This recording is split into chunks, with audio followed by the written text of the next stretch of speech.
we've been rebooking and stuff like and that. Also, as you know, for some reason, it seems that I've had a habit for many years of only reading the first line of anything and then going, well, I know where to turn up. And that's one thing that's never changed. I started invoicing for some gigs in February today because I went, fucking hell. Oh, very good at doing things, very bad at remembering stuff. George, are we ready? Okay. So, same as always. Hello, and my name is Mark Nicholas, and welcome to another neurodiversity podcast. This one's called Unmedicated. This is just an unfiltered look at how neurodiverse people find their way in the world. I was diagnosed with autism when I was 11, although apparently I'm reading the other day I was introduced as a level 1 autism on a website. So I've had it for 24 years. I feel like I'm failing. I'm not going up in the world. But I'm also an autistic comic. I've been going for about 6 years. I run an award-winning disability and comedy night called Laugh Able, and here with me is my lovely co-host. Hey everybody, my name is Carl Wolf. I got dyspraxia and ADHD, and this is Calculia. I am a sometimes comedian and mostly podcast host. And on this podcast, myself and Mark, we talk about a topic which is like an everyday thing, and then we get a guest on to talk about that same topic. And today's guest is a comedian, author, writer, podcast host. But I just think he's someone who's normally weird and weirdly normal. It is Robin Ince. Oh, fantastic. Plugging the book that's coming out in May already. And I've got to say, I love having done Mark's gig. It's a fantastic gig because it combines two things, which is a great, fantastic diversity of performers, and it's in a library. And as you know, I like both those things. Do you know what? I kind of, when you say, actually, no, we'll say what you have, because we often ask our guests.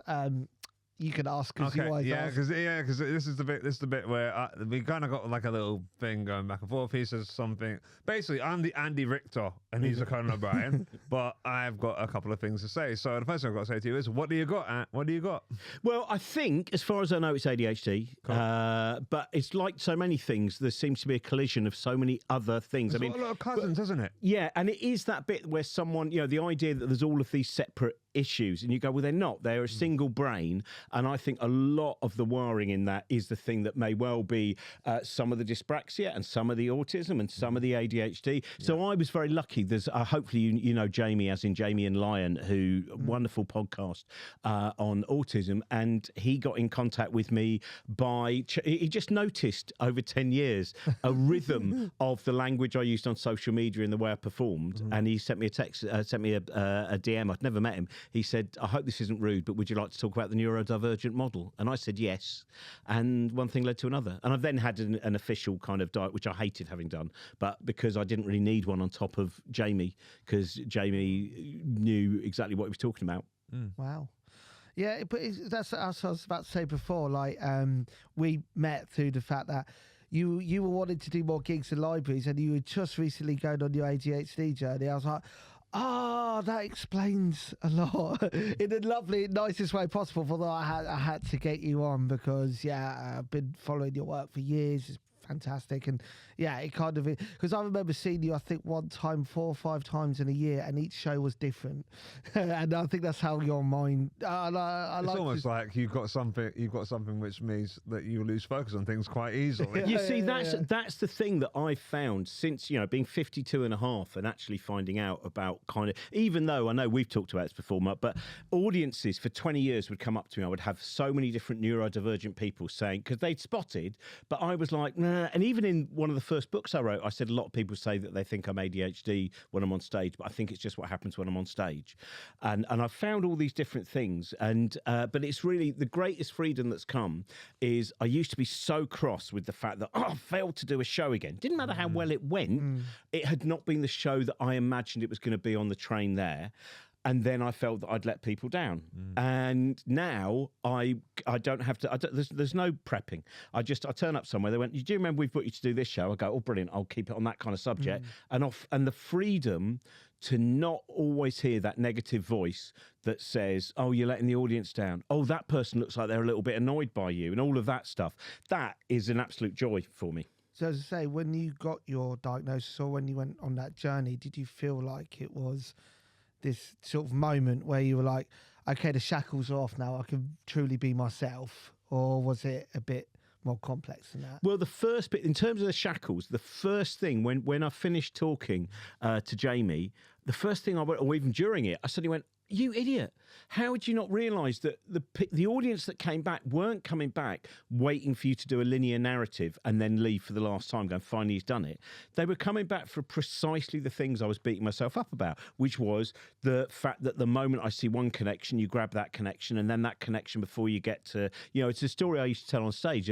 I used to very often get people coming up to me after gigs saying, "We've made notes. Here are the 25 stories you started and did not finish. Can you finish 7 of them for the..." But I'd thought that was a weakness. And I hope for a lot of the people listening to this, and for both of you as well, that realisation that it's a different set of skills, not a weakness. And it does mean that in some of the more neurotypical ways, you may well fail under that set of rules, but under the set of rules that you can now bring into a room or into any of your creativity, it brings something that is rarer. Like, can I tell you a quick story about just, sorry, we will get on to Edinburgh, but this is a recent one which I thought is really a good example of what goes on in the brain, right? So I was at home, I was writing, it was 5:15 in the afternoon, and I thought, I must check what time I'm doing that interview with that author in Chelmsford tomorrow. So, of course, I checked, and I was doing that interview in 75 minutes. I'd got the day wrong.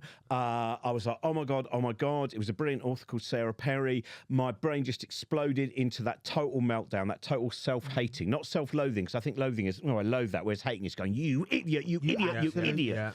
Yeah. I got on the phone. I was like, I tried lots of numbers of people I knew who could drive me because I can't drive a car. I eventually found the taxi company. I said, just send me your most erratic driver, your fastest and most erratic driver. And then, so I'm there all the time, pulsing head, and then the moment I get in there, even though I'm not prepped at all because I haven't got ready because I was going to do that the next day, I sat down and had a 90-minute conversation with Sarah, and it was a lovely conversation. We made so many connections, went to so many places that we would, and she went, oh my God, that was such a lovely conversation. I thought, that is seeing the two things with, in the space of 3 hours, the total meltdown, the throwing yourself at the floor, the kind of, you want to just tear your own skin off, and then sat in a bookshop being watched by a bunch of people and doing, a really exciting event. Yeah. Did you physically throw yourself on the floor? Was that I sometimes have those moments where I just we've all been there. I'm a headbanger kind of guy. Oh, I gave that up eventually. I think it's because you've still got a lot of hair, whereas I have no shield whatsoever anymore. I use full forehead for that. Oh, wow. Oh, fair enough. Jesus. Yeah. Yeah, just a bit of self-harm on her. Yeah, no, absolutely. No, but I think it's that catastrophizing in your head, and you think it's so much worse than it actually is. And then after, I've been like 5 minutes late for an interview, but then the interview has gone so well, I've offered the job 10 minutes later. But you've been about 10 minutes late for this multiple times. I know, do you know, as an autistic, I'm the worst timekeeper ever, basically. I give everyone else very strict instructions to be on time, but I am the worst for it. Sometimes I think I've got ADHD and you've got autism, Carl, because we've discussed it, because you are really good at timekeeping. I am horrendous at it, and I don't know what that is. It's why I wrote my show. Like, I'm not the autistic you're looking for. I'm not the autistic everyone expects to, me to be. I can't count. I'm not on time for things. I'm terrible at maths. I went to the Edinburgh Fringe expecting to come back with a profit. Like, that's how bad I am at maths. But I'm just not good at. Yeah, I don't fit many of the autistic traits, but it's the social anxiety that I think comes through. But this isn't about me. That was a very autistic thing to do, on a one-track thing, talking about yourself. No, but I think it was really useful as well. It's, it's something that I just wanted to mention quickly, because while I've been writing this book, and I talked to you for the book as well, Mark. And it's normally weird and weirdly normal. Yeah, thank you very much. He's good. He is so good. You're definitely right. You have definitely got the mixed up. But it is the thing that I found really interesting, the number of people, in particular autistic people and ADHD too, who would be talking and then suddenly apologise and say, oh, I'm so sorry, I'm really going on. That's me. And that is because, and I would always say, you go on as much as you want because I'm interested. And it made me even sadder to think, because, I've experienced it, but I know with other people, that bit where you just go, oh, people are so used to not being allowed to be passionate, to be told to, oh, calm down a bit. Oh, it wasn't that good. Oh, why are you rambling on about that? Whereas all of those conversations to me are more often than not far more exciting than the dull, methodical social rule conversations. Well, so actually, we'll try smoothly get to Edinburgh. So, like, your first experience of Edinburgh, did you tend to veer towards people that didn't have those social norms, or did you feel like you had to mix with everyone? Was that sort of a challenge? Well, I first thing I ever did was So You Think You're Funny when I was like 22 years old. Yeah. And I remember doing that was last year's one, Yeah. That's right. He's great. He's really good. And you got the management job. And but it is I didn't actually end up. Well, in 1997, I did a show with my friends Martin Moore and Lucy Porter. Oh yeah. And then that one really, we weren't getting the audience that we'd hoped. And then one night, Martin and me had a falling out over something, and he tried to kick in the toilet. I had to go and hide in the toilet while he tried to smash it open. I ended up, by the way, we're still good friends. I'd like to make this clear as well. It was, but I think, and now Martin as well has found out about his own kind of, neurodivergence. Yeah. And I think, that's why we used to work together well, but that's also why we could have these incredible fallings out. And Lucy is lovely. And also, again, has since, as we found out, been diagnosed. Then I did 1999. I did another kind of package show, big value comedy. Then I kept doing I don't know why I kept doing them, because I should have just done a solo show. Then I did a show with Jimmy Carr, Ricky Gervais and Steve Merchant. And they now. Yeah, I know. They live in some squat in LA or whatever. Yeah, something like that, yeah. But it was really interesting because I think that was one of those things of me increasingly. I mean, I never called myself a comedian. It's lovely, I got a thing recently. I said something ribald about, if that's all ribald, about Jordan Peterson, and because there's this great book called 12 Reasons Why Jordan Peterson is Definitely Wrong, and all it is pictures of monkeys and apes with their mouths open. There's no text at all, and I put that one on. All these people going, "Call yourself a comedian," and I thought, "Oh, I don't." Even though I've kind of done it for 30 years, it's a level of certainty too great. I think that's so. Yeah, then I did my first Edinburgh show, which coincided with the basement flat I lived in West Ealing flooding with sewage, and then a show that just didn't quite translate to the audience. So people either loved it. It's the one I talked about in the Melon Show. Oh yeah.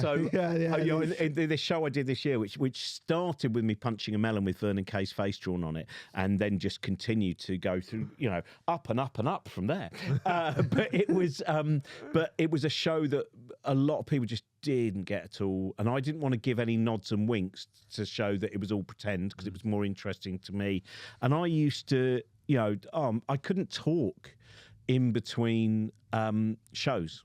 So I felt so broken up by the fact I didn't feel it was working, that if someone said, "Do you want to go out for a drink?" I'd get into the pub, and then I'd realise that I couldn't talk. And I would just go and walk around on my own, and I'd just kind of, go and get something to drink on my own and just stay on my own the whole time, because I could talk on stage and I could do late night shows or whatever on stage, but I couldn't do anything else. It was like... Wow, and you were there for the whole month? Yeah. God, that must have been quite traumatic, it sounds like. Yeah, it really was. It was. And then the next year, I did a show that was more easy to receive. But at that point, I always used to find for the first 2 weeks of Edinburgh, I couldn't really eat solids. So I ate a lot of Cocoa Pops or soup, right? That would be it.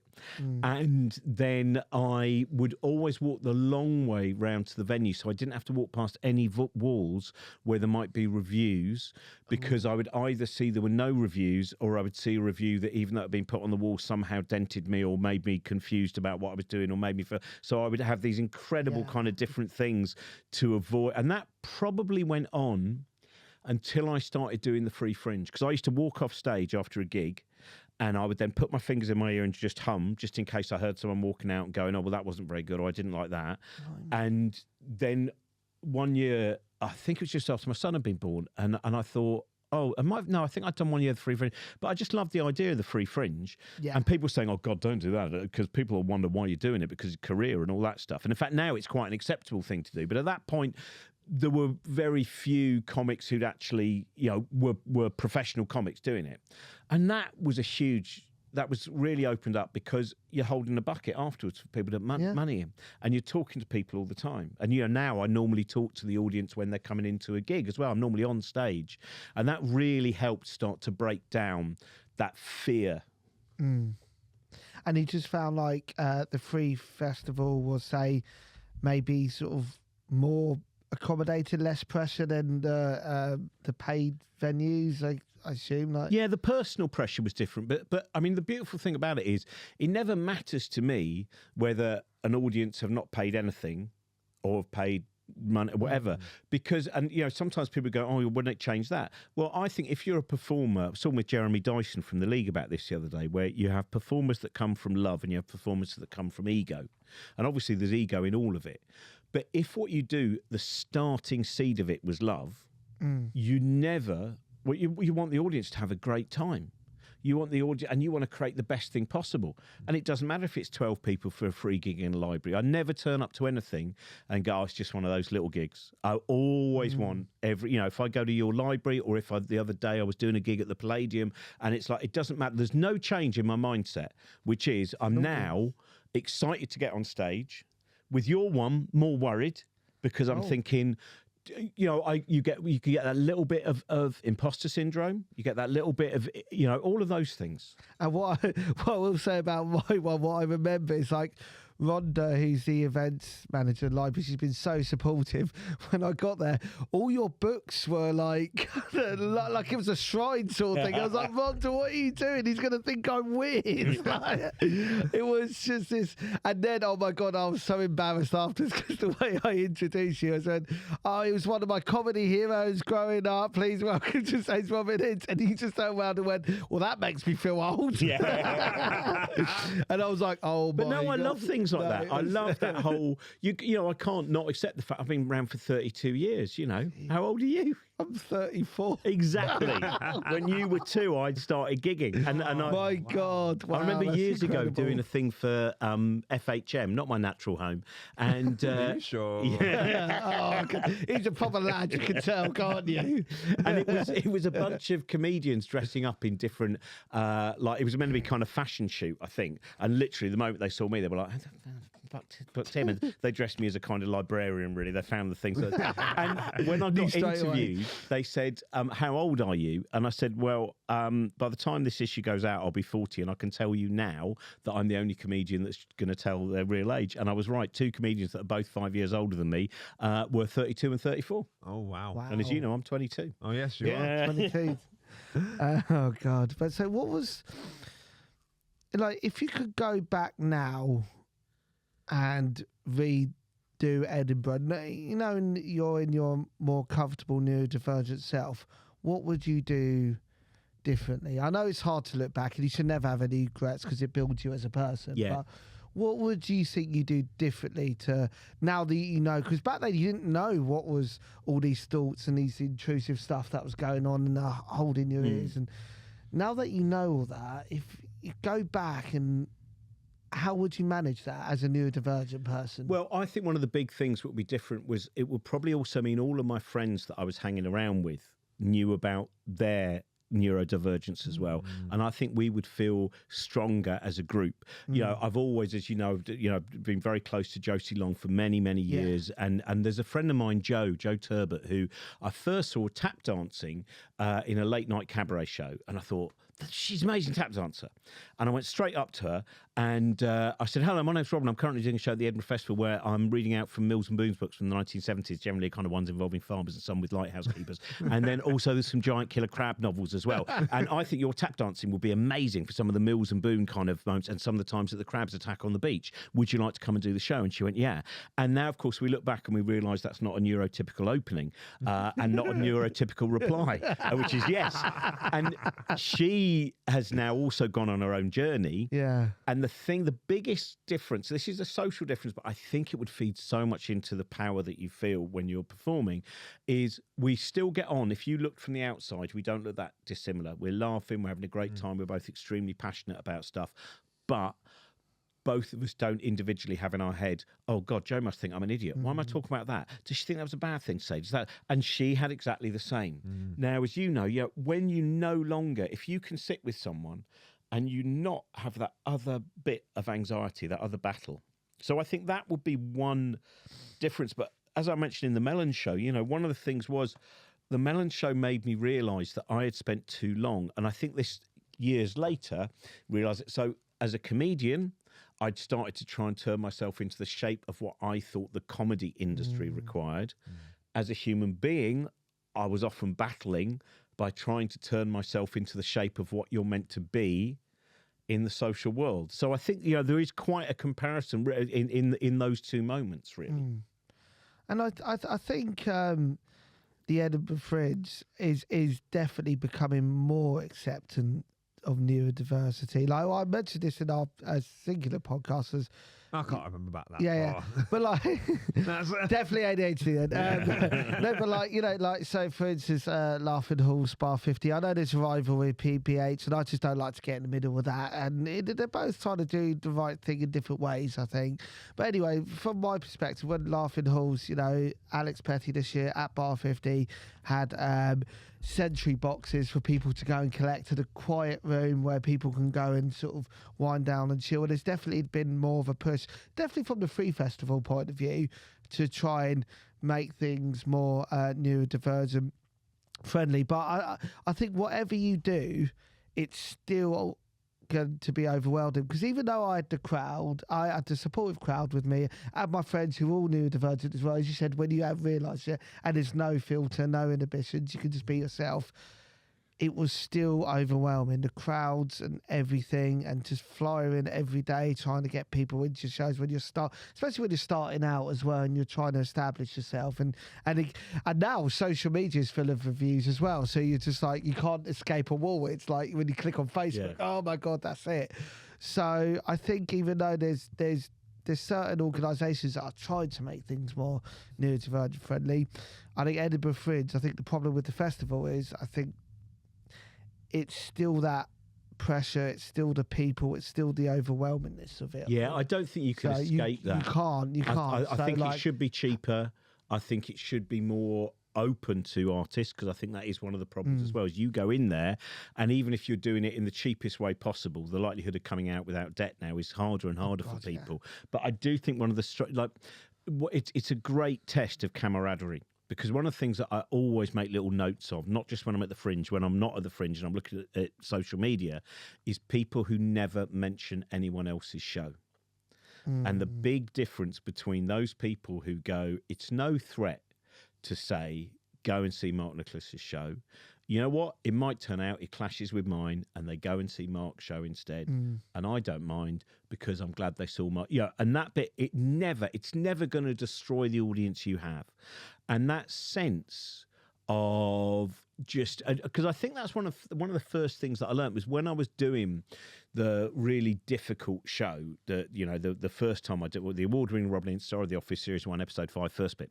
When I was doing that, I got the people I became closest to were the ones who would just. There was a lovely man called Paul Garner and Sarah who they did an amazing show, Gorka Go Go, where they created these incredible costumes like Dolly Parton, who was half Salvador Dali, half Dolly Parton. So she had a Salvador Dali moustache, and then the breasts would drop open with surreal interpretations of different. And they had Elvis, the Elephant Man Elvis, and they had all, and it was an incredible. And I would them and a sketch group called The Trap, and probably Josie. You felt like you couldn't escape. Yeah, it was like, oh, they were good. They're very good. And you found the camaraderie with the people who really cared, and I think it's a really useful thing. And I remember one year where Josie was having a bad time, and Stuart Lee and me both realised we'd now reached that age where you have to look out for everyone. You have to look out for. And I think that's more. I think there's more of that now, as you said, not just on the new. I know Sarah Louise Young set up a kind of regular gatherings for people who were just up there on their own doing their solo shows, and just meet up, have a cup of tea, have a biscuit. We've got a nice quiet room, and we can talk. It's almost like being a Quaker, and I mean that in a positive way, because they're one of my favourites, the Quakers. A gathering and just nice to know you've got people there, because it. I mean, it saved me from getting the train home to London. I just remember coming out, because I'd one brilliant show, and then the next show, you know, when the audience just gives you nothing. I mean, we've all been there. When the audience just gives you nothing, like it was almost a full room, but you know, that's what I mean. It doesn't matter about numbers. I would rather 3 people be engaged than 20 people not be engaged or whatever it is. But it was just at the hour, they were not getting it. They were not understanding the show. And I thought I'd failed. I thought, that's it. I've spent months doing a work in progress up until this point. I'm going to go home. And my director, Pauline Eyre, who's absolutely wonderful, she directed my show. She was also doing the show herself, but I find her and Rachel Krieger are my comedy mothers. They are absolute. We've had Rachel on the podcast before. She's absolutely lovely. They just sort of that kind of warm embrace. It was, Mark, it's okay. We all go through this. Or they said there was like a terrible Tuesday or something. Everyone was having a shit room. So kind of made me feel a bit better about things that everyone else was having a crap time. But it wasn't because everyone else was having a crap time. It was because we're having that shared experience. But yeah, I was very close in the mid-run getting a train to London. I will openly admit that now. But that camaraderie, as you said, I think is so important. Like, because Carl, you did Edinburgh as well, didn't you? You did a couple of years. 2019. I went up 2019. I was a part of a 3-header, and I think that really saved me because there were just two other people that we could lean on each other, and it was myself, Duffy Connors, and Charlene Jahan, who are both doing a lot more comedy than I am at the moment, and they're doing fantastically well. It's great to see them succeed. Yeah. But I really think that for me personally, going up with those two people, because me and Charlene were in the same boat, but Duffy had done a couple of solo shows before, but just loved the game so much that he was like, I'll do it. I'll do it. I don't know what accent that was, to be honest. Attempted Irish, but you know. Attempted Duffy Connors accent, but I just remember going up there and seeing the Royal Mile for the first time, and initially thinking, wow, this is, the first thought was, wow, this is amazing. This is phenomenal. There are so many there are so many people here. Then within like 2-3 minutes, oh my God, there are so many people. There are so many people here. And you can't move you can barely move anywhere. There's loads of people doing tricks in your face. People doing tricks, like trying to do street shows, which is obviously their prerogative, and that's great. But it's almost impossible to move. And if you're someone who has a brain like mine, where you don't really know where to look at this, like where to really look, it's really overwhelming, man. I got a flat, but I made sure I got a flat by myself for the month. And I was outside of the city. Which is the best thing to do, because you're getting away from all that. Yes, and nothing felt better than finishing the show at, I think it would have been 7:30 or 8:30, maybe getting some food, and then just walking out of the city if I didn't want to do anything else. I think that's because I had the same experience last year. I wasn't out of the city, but a mate of mine had, his wife had an artist studio that used to be it was a flat. There was no bed or anything like that. It didn't matter. It turns out I can still sleep on the floor after 32 years of practice. And it was beautiful because I would get up in the morning, I'd be on my own, so you're in your own space, and I'll just wander around the charity shops and stuff, find things that I'd give to the audience for the first show I do, or a load of bunties or whatever. And then I'd normally end up either chatting to some of the audience afterwards, going for a coffee with them, or just, but I was never part of the showbiz world as such. I'd just wander around for the day, then I'd go and do my evening show. Again, either there'd be a mate in, or I'd just go and sit in a pub, or with Joe, because my friend Joe, the tap dancer, former tap dancer.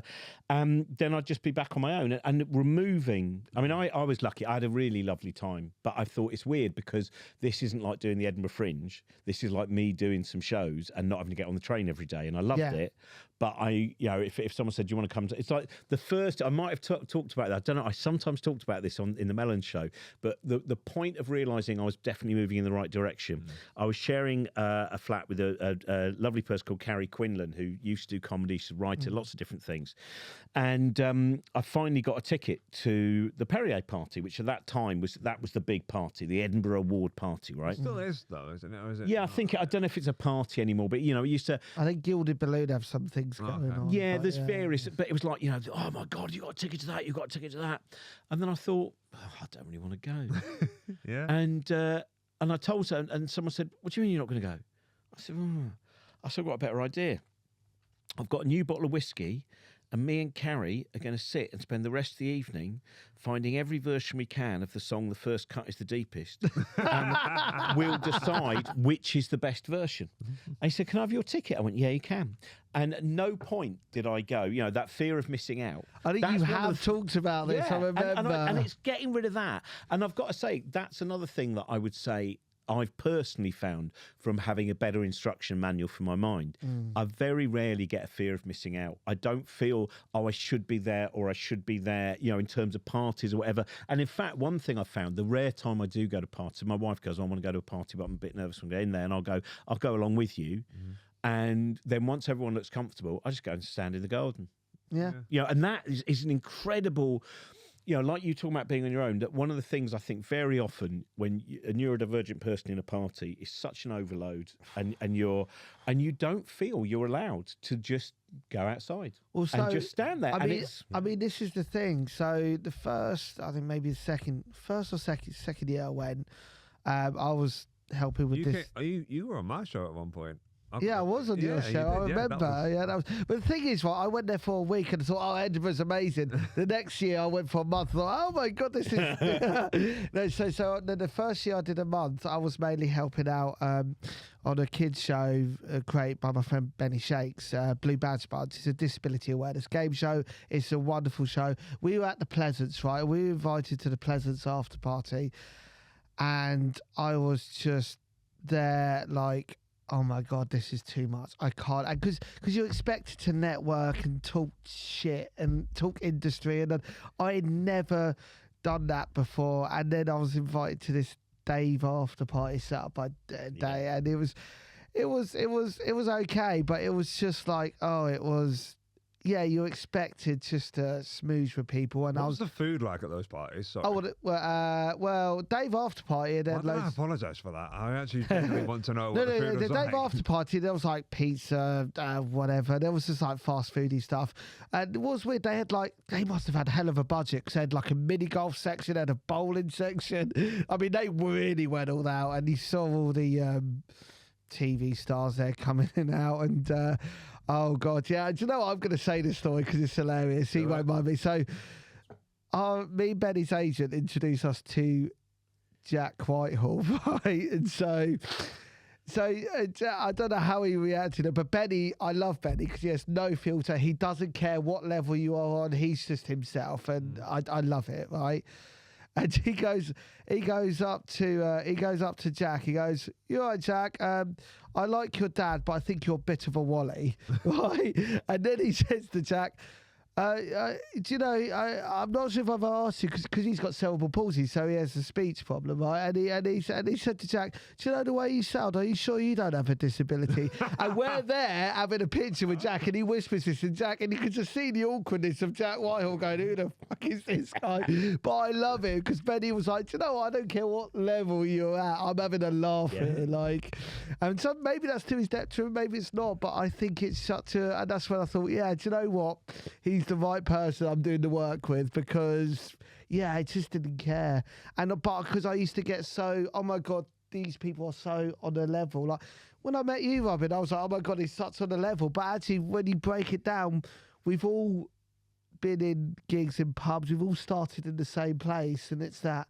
But it's just for you, when you're in Edinburgh, invited to these after parties, you've seen people who have been on all these amazing shows. You're like, oh my God! It's like See, that's why I really like. I do spend a lot of people who become friends of mine are people that I met who used to be in the audience.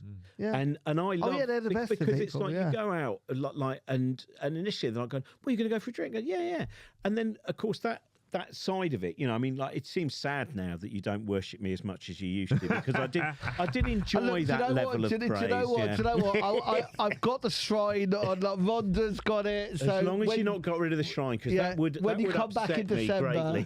When you come back in December, we're gonna have candles. It's gonna be a sacrifice. You know? We're gonna have a melon and we're gonna gut it on stage. Oh, I'm so excited! I'm doing Slapstick Festival. I was just talking with the material scientist today. I'm going to do an hour-long lecture. Basically, I'm going to punch various different melons and other fruits, and this material scientist is going to explain the different ways that they break. And so we're going to do basically, it's going to be a slapstick show, but with a lot of material science. But yeah, that bit of hanging around with people who, because of course, apart from anything else, you've normally got, if you're like us, who I think generally there's not a huge divide between who you are on stage and who you are off, you're going to have a lot in common with your audience, because the reason that they've come to see you is there's something that connects. And so I find that, you know, there's people who, you know, well, yeah, it's just, and that bit of their showbiz and here are the audience, I don't like that at all. I find that big, and I understand that whole thing of, you know, this idea of building people up and it makes them worth more money and whatever, maybe that's some kind of agenda, but I just find it far more interesting because I've met and found out the most incredible stories from people. My best experience is I had a guy in the audience who runs the only autistic radio station in the world, apparently, Scottish Autistic Media, and then I ended up going on there for an hour. This radio show, it was wonderful. I got to select some songs. You know, if he's into acronyms, that could be scam.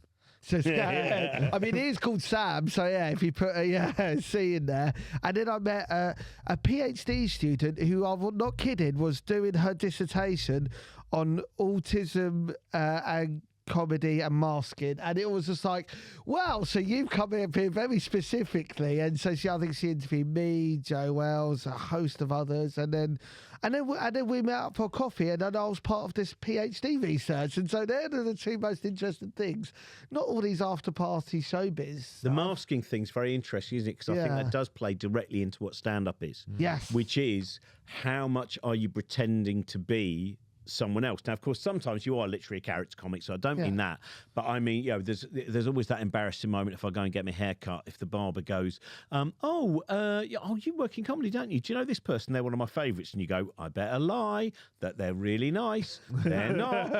That's why now the person who cuts, but in fact, you should get him on here, a guy called Will Hodgson. Have you come across Will? Oh, yes, we have. Will is so now I work out different ways of going via Chippenham whenever I can, and I go to Will's Hepcat's Barbers and Beauty Parlour to get my beard trimmed and my haircut. But so it gets me rid of it. So instead of going, oh, you're in, we both can go, oh, I'll tell you what I've heard about. You know, I've got the most amazing. I would like to recommend anyone here who lives in the West Country or can just stop off on the way to Bristol, go and get your haircut at Hepcat's Barbers and Beauty Parlour, because it is.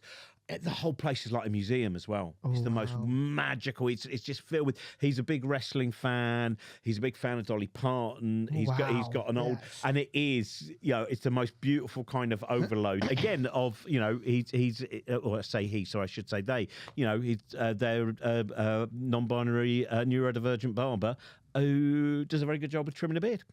Amazing. And that is our sponsor for today's show, Hepcat's Barbers and Beauty Parlour. That's the thing. Yeah, Carl's always name dropping restaurants on here. Yeah, that's right. Yeah, because you're a bit of a foodie, aren't you? Yeah. Well, I like food, and I wouldn't say the food that I eat is foodie type, unless Frankie and Benny's and TGI Fridays counts as such. But yeah, but the food in Edinburgh is great, though. To be fair, there were so many. There were almost too many options to have. Like but the Moss Kitchen. Oh yes, big plate of curry for like less than a tenner. Oh my god, sorts you out. Yes. Yeah. Right out. Yeah. In more ways than one. I mean, I just but getting recommendations like that is great, because also it's away from it's sort of out of the way, but it's almost like the worst kept secret, because everyone knows Moss Kitchen. But you go in there, no matter what you go in there, it's never like rams. It's always like, because people go in there often, especially artists, late at night and have a plate of food then, and it's just it's a really good way to sort of wind down and things like that. What do you think Edinburgh needs to do to to make it more accessible to neurodivergent people?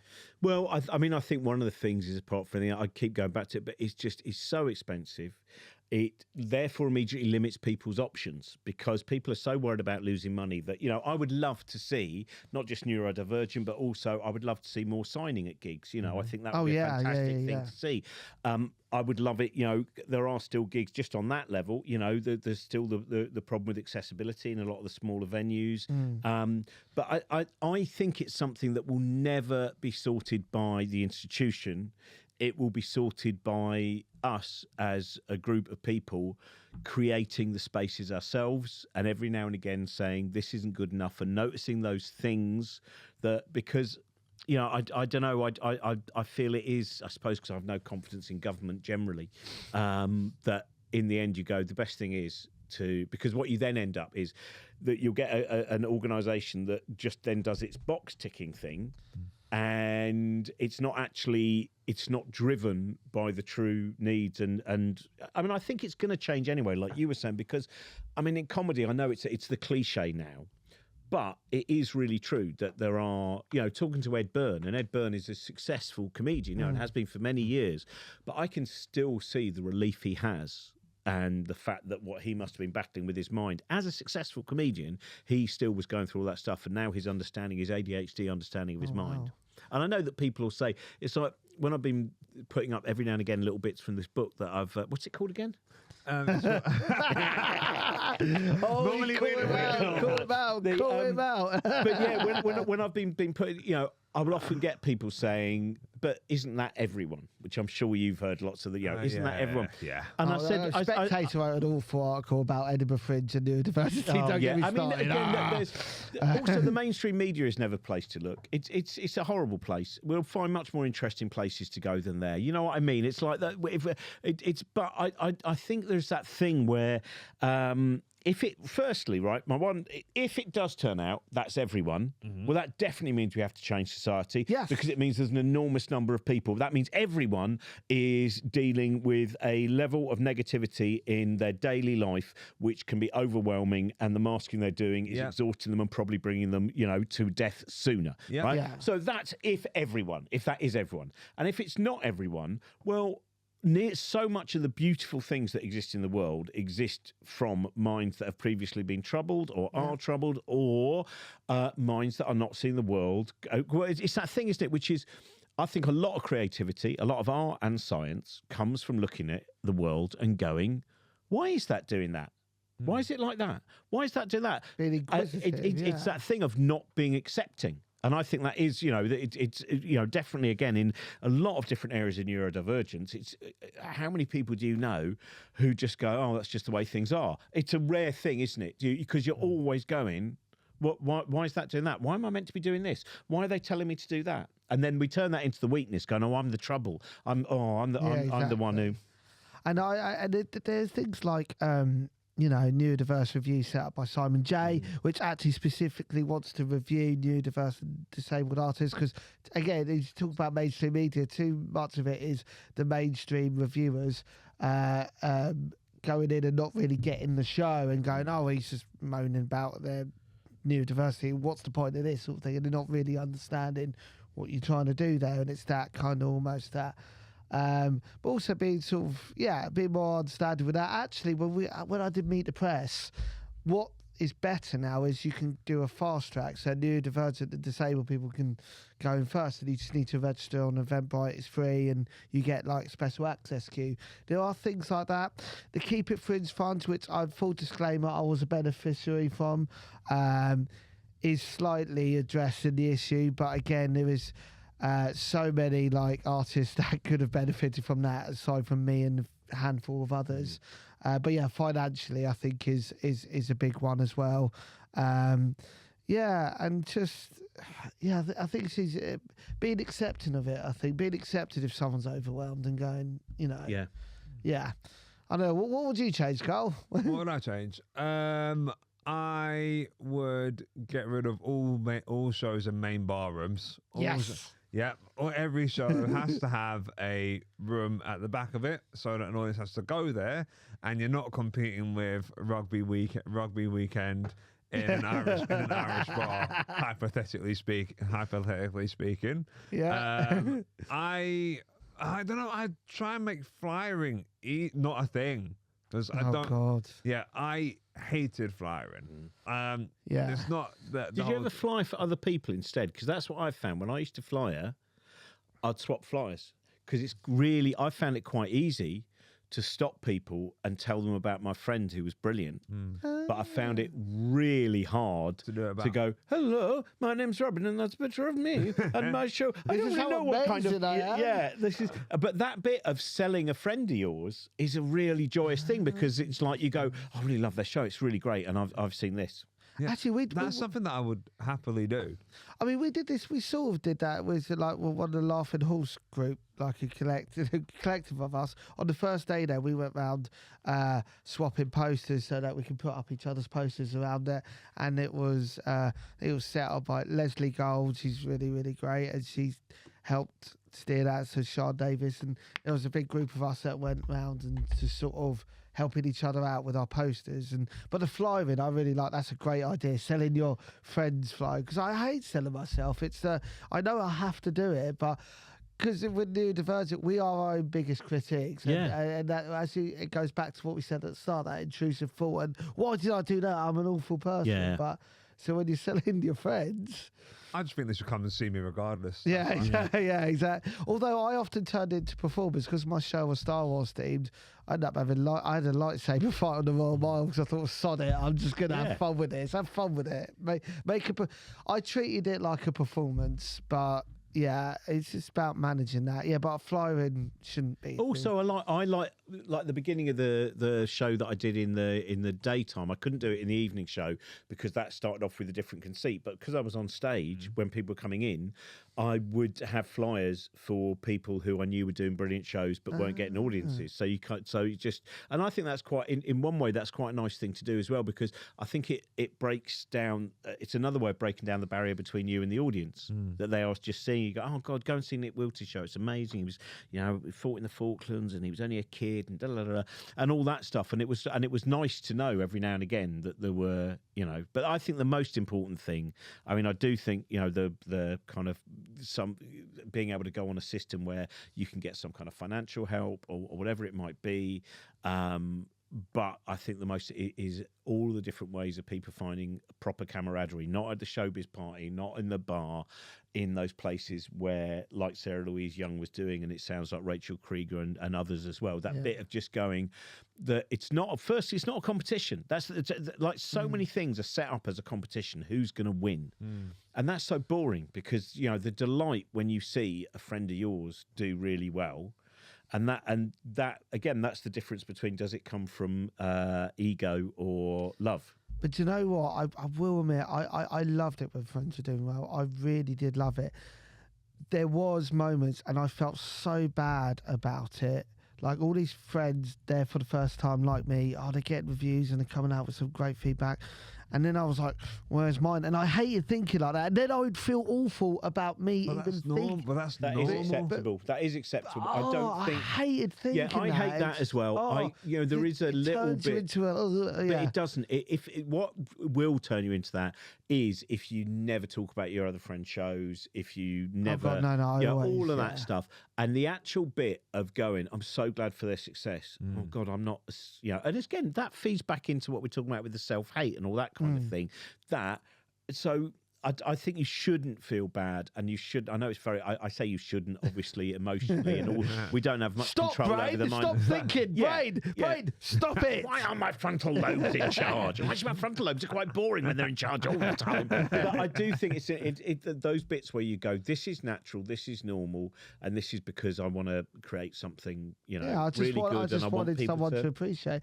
I was like, even if I got a shit review, I just wanted some feedback on what I was doing, and eventually I did. So What, you got a shit review? no, good review. No. Eventually, I got some good feedback. I mean, I was propping up Simon J earlier, and it's not because they gave me a 4-star review. That's nothing to do with it. Not at all. Nothing at all. Genuinely, it's not, because I think Simon's a wonderful human being. I've met Simon as well, and I think that these things they're doing the right thing. And again, there'll be a lot of people who talk about it's a ghetto this and blah. Well, the point is, it's not. It's all of those things come from people who feel threatened by the fact there's a greater diversity of human beings than they, I don't. It's almost you go as far back to mention again the monkey and yawning ape favourite Jordan Peterson when he did that thing where he went, if I don't know if someone's a man or a woman, how do I speak to them? And you go, what? Like a you human literally being. don't have that. You go, no, this one's a lady, so I do my lady talk. It's like, and I think that's the same thing where, but if someone's how do I talk to you? Just talk. I've heard his voice though. Isn't everything he says his lady talk? Yeah. But it is. God, I think that thing of just that's part of it as well, which is a lot of the things that would judge you, and a lot of things. Well, actually, ultimately, they are the ones who are losing out. They are, and I know it often doesn't feel like that, and often you just think, why is the mainstream not able to understand this or that? And it is that bit again, which is we just got to keep creating as many things as we can, and as many opportunities as you do with that fantastic gig as well, as many opportunities to say there's a space for you. Well, like in Edinburgh Fringe, me and Benny Shakes running Disabled Cants as well, which we took over from Steve Day, who set it up to give people who are disabled, neurodiverse a chance. And Steve was like, I'm just sick of going to Edinburgh. And he said to me, Benny, do you just want to run this? And then, because of my experience with Laugh Able, Benny's experience in the disability world, we met so many incredible disabled artists who had incredible shows on, and we got like packed out rooms for them. But we'd even have like artists who were. It was in a small room in Bar 50, Garden Room. We had people like Lost Voice Guy rocking up, wanting to do the gig. Like, so we had names that are like really big, but also people first starting out that we get to know, and we go, "You're incredible!" Like, and that's what it was. It was amazing, because we were giving other people the chance, and then people come and see them, then go and see their shows, and that just meant the world to me and Benny, because it was lovely that night that I played your gig in the library. There were I don't know if you saw, there was a Canadian couple who'd come along. Because they went, this was the only gig we saw that you were doing in London. We're over from Canada for 5 days. Oh, amazing. So they'd never been to a gig like your gig. Wow. And the smiles across their faces, the joy of, there's a possibility, and I don't want to just say that they wouldn't have done, but there's a possibility that they wouldn't have necessarily gone to a club with that form of diversity, but it turned out that was it. And they came out from it going, what a brilliant night, what an amazing thing. Yeah. To see so many different people with such, you don't want to see 5 people. It's like that point where there was one year in Edinburgh, I think it was 2019 actually, it was the year that Hannah Gadsby did Nanette. Yeah. And I saw that on the very first night because it was the only day I could see it. So I went in, tiny little room, incredible. And then at the end of the Fringe, I thought, God, every single one of the best shows, apart from John Luke Roberts playing Chaucer, which was amazing as well. But he was the only male in the whole of all the shows I saw. Everyone that I would have put in my top 10. Really? And it's that thing which says, for such a long time, the opinion and creativity of women has still been pushing and pushing, and most of the time when I was going through the comedy circuit, well, in fact, the gigs I did normally would have someone on, but very often there were all these all male gigs, and it's the same when we look at whether it's neurodivergence, whether it's disability. Everyone who goes, or art, I've just seen this amazing exhibition in the Tate Modern by Zanel Maholi, who is a non-binary South African photographer. And you look at their work and you think, these are stories that I didn't know I needed to know necessarily. And that's the thing, is that everyone who has a truly different life experience, or everyone who feels free to open up and say, hang on a minute, I don't have to pretend to be what I'm not. And I don't have to do all that shtick, which I think is what I'd call received comedy, that kind of... Yeah. Then we end up with so many more interesting stories, I just think, and it's... Yeah, Edinburgh. Who's it? I think Ian Lane did a wonderful spreadsheet about how many free festivals was Chorlton going to review, and it was like It was about 5, wasn't it? 5 out of however many, and it was mainly the big. It was mainly the paid venues. So, and that's another thing. I know. Obviously, Steve Bennett. He runs it, mainly him with other people sort of helping out. But if you could just go and see more free, because actually that's where you see I've seen the best shows ever on the Free Fringe. Yeah. Yeah. Yeah, I've seen some brilliant shows on the Free Fringe. Yeah. And there's a different sense in the audience. It feels a little bit more like counterculture. It's a bit more naughty. Yeah, because you go, what are we going to discover? Yeah, what is it going to be? We haven't gone to this because we've seen this person off the telly or whatever. I don't know what it's going. And that's what I feel as a performer. The thing is, I always like when people come out and they go, "Oh, I wasn't expecting that show." Yeah, it's like I did this show. I was doing the Free Fringe at lunchtime, doing a science show, and then there was a 20-minute gap, and I did a show called Pointless Anger, Righteous Ire, which would start off with, it was me and Michael Legg. Michael would come out first and sing the song A, You're Adorable, but it would go A, You're Adorable, B, You're Adorable, C, You're... And it would go through the whole, but it would get to M, just the girls, you're adorable, N, just the lads, all together. And then everyone would go, I don't know what's going on. And then Injit goes, that was my song, now please welcome Robin Ince with his song. And I would come out and go, 1, you're adorable. And we would just, and it was this, and I would end up climbing over people, screaming at them, because I'd start off by going, oh, by the way, while we're on, but is anyone here from telly? And then we'd start to get really annoyed that there was no one from telly there. And then by the end, sometimes we never even got round to do the show because by the time we'd done the 2 songs and screamed at people, and I would be climbing over people going, are you from telly? And they go, I'm not. I go, just say you are. I am from telly. But are you from telly? No, I'm not. Well, why did you lie to me? And I'd normally be topless by this point as well.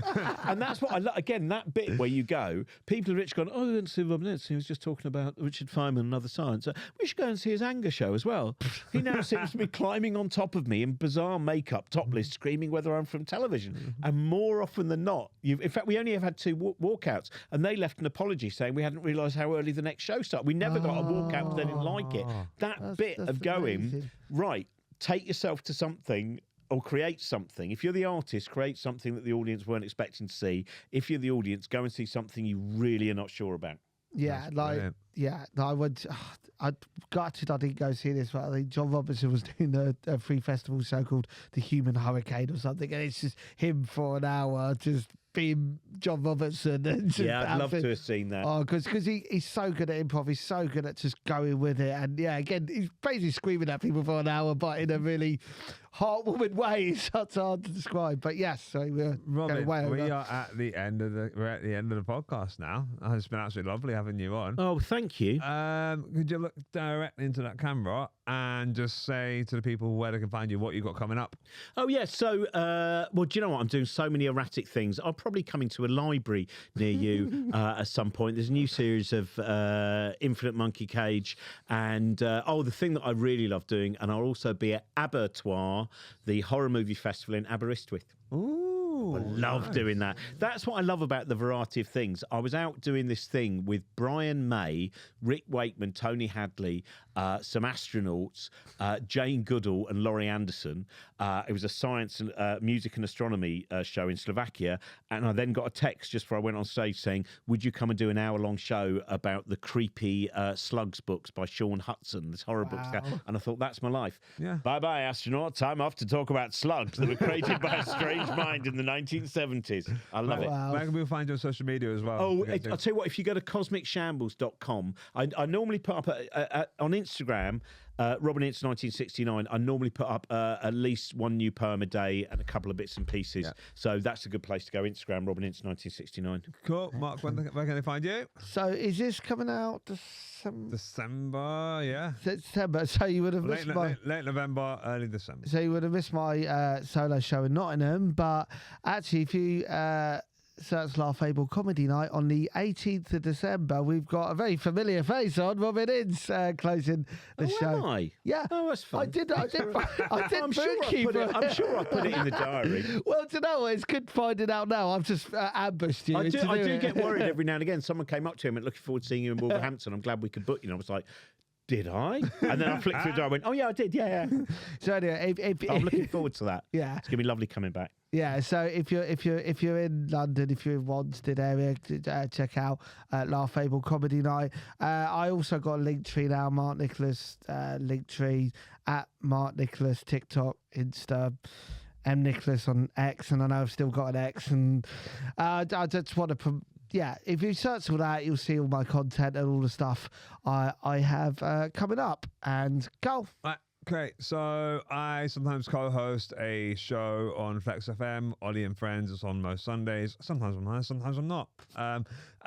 If you like hearing my voice, I have another podcast called the One Way Podcast, which is available on all the platforms. It's where I interview comedians and entertainers about a sitcom they either love or they hate. It's got loads of episodes, no new series yet, but that's kind of if you want to catch me doing pictures, I'm on Carl Wolf Says on Instagram and Carl Wolf Says on X/Twitter.